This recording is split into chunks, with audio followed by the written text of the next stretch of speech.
গরমে এরকম টাটকা সবজি দিয়ে একটা নিরামিষ রেসিপি বানাবো, আর এর মধ্যে একটা কি সিক্রেট মশলা আমি দেব সেটাও কিন্তু আমি দেখাতে চলেছি এই ভিডিওতে।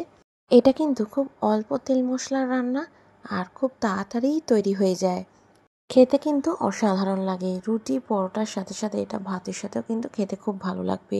নিরামিষ রেসিপিটা বানানোর জন্য এখানে কিছু সবজি নিয়ে নিয়েছি, সেটা হচ্ছে 2খানা রাঙা আলু, আমি এখানে নিয়েছি কুমড়ো, কিছু পটল নিয়ে নিয়েছি, 2টো আলু নিয়েছি, আর নিয়েছি সজনের ডাঁটা।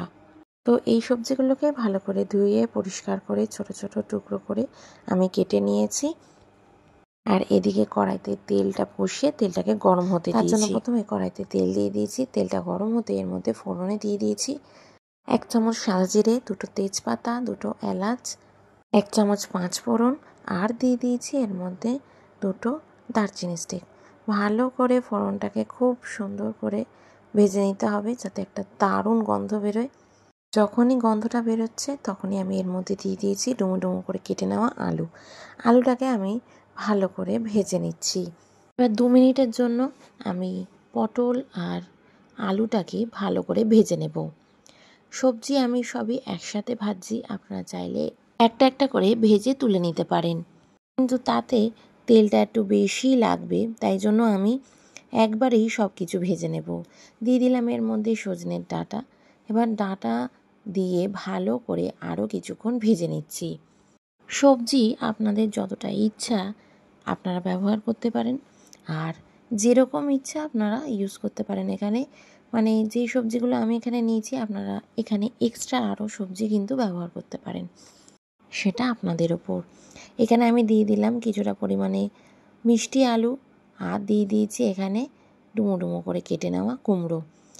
সমস্ত সবজি মোটামুটি দিয়ে দেওয়ার পর এর মধ্যে আমি দিয়ে দিচ্ছি পরিমাণ মতো নুন, আর দিয়ে দেবো এর মধ্যে অল্প পরিমাণে হলুদ গুঁড়ো। দিয়ে ভালো করে লো টু মিডিয়াম ফ্লেমে 3 থেকে 4 মিনিট সব সবজিগুলোকে আমি এইভাবে ভেজে নিচ্ছি। আর ভাজতে ভাজতে এবার আমি ঢাকা দিয়ে রান্না করে নিলাম 3 থেকে 4 মিনিট। এবার ঢাকাটা খুলে নিয়েছি, দেখুন সবজিটা কিন্তু আস্তে আস্তে মজে আসছে। যেহেতু ঢাকা দিয়ে রান্না করেছি তাই জন্য সবজিগুলো নরম হয়ে আসছে, সবজিগুলো থেকে জল ছাড়ছে, আর সেই জলে কিন্তু সবজিটা পুরোটাই নরম হবে। এক্সট্রা জল আমি ব্যবহার খুব কমই করব। আর এই রান্নাটায় আমি মশলা গুঁড়ো খুব কম ব্যবহার করছি, হলুদ গুঁড়োর পরিমাণটাও খুব কম দিয়েছি, নুনটাও মোটামুটি পরিমাণ বুঝে দিয়েছি। দিয়ে দিয়েছি 1 চামচ মতো জিরে গুঁড়ো, 1 চামচ ধনে গুঁড়ো, আর অল্প পরিমাণে শুকনো লঙ্কার গুঁড়ো দিয়েছি। সামান্য জল দিয়ে ভালো করে মশলা কষিয়ে ঢাকা দিয়ে রান্না করেছি। এই রান্নায় জলের ব্যবহার একদমই করব না, সবজি থেকে যে জল বেরোবে সেই জলে কিন্তু সমস্ত সবজিটা নরম হয়ে যাবে। এবার আমি এর মধ্যে কিছুটা পরিমাণে চিনি দিয়ে দিলাম, চিনি দিয়ে ভালো করে নাড়িয়ে চাড়িয়ে দিলাম। আবারও কিছুক্ষণের জন্য ঢাকা দিয়ে দিয়েছিলাম, আর ঢাকা দিয়ে দিয়েই রান্নাটা করে ফেললাম। সমস্ত সবজিটাই মজে এসছে, আর দেখুন কি সুন্দর গামাখা তৈরি হয়েছে, কোনো জলের ব্যবহারই করা হয়নি। আর দিয়ে দিলাম এর মধ্যে অল্প পরিমাণে সিক্রেট মশলা, সেটা হচ্ছে ম্যাগির ম্যাজিক মশলা। ভালো করে ম্যাজিক মশলাটা মিশিয়ে দেওয়ার পর আবারও ঢাকা দিয়ে রান্না করব।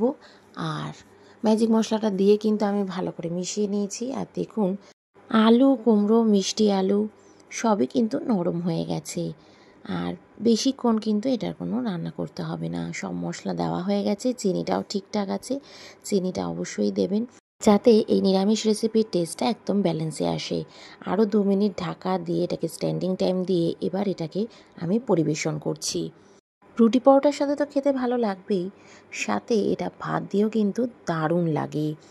এইভাবে একবার জল ছাড়া সমস্ত সবজিটা তৈরি করে দেখুন, আশা করি আপনাদেরও কিন্তু এরকমই ভালো লাগবে।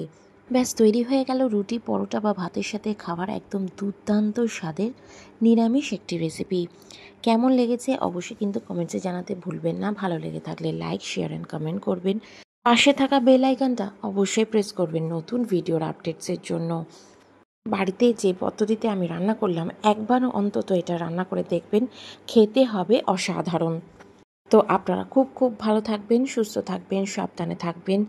আবার আপনাদের সাথে দেখা হবে নতুন একটি রান্নার ব্লগে। টাটা।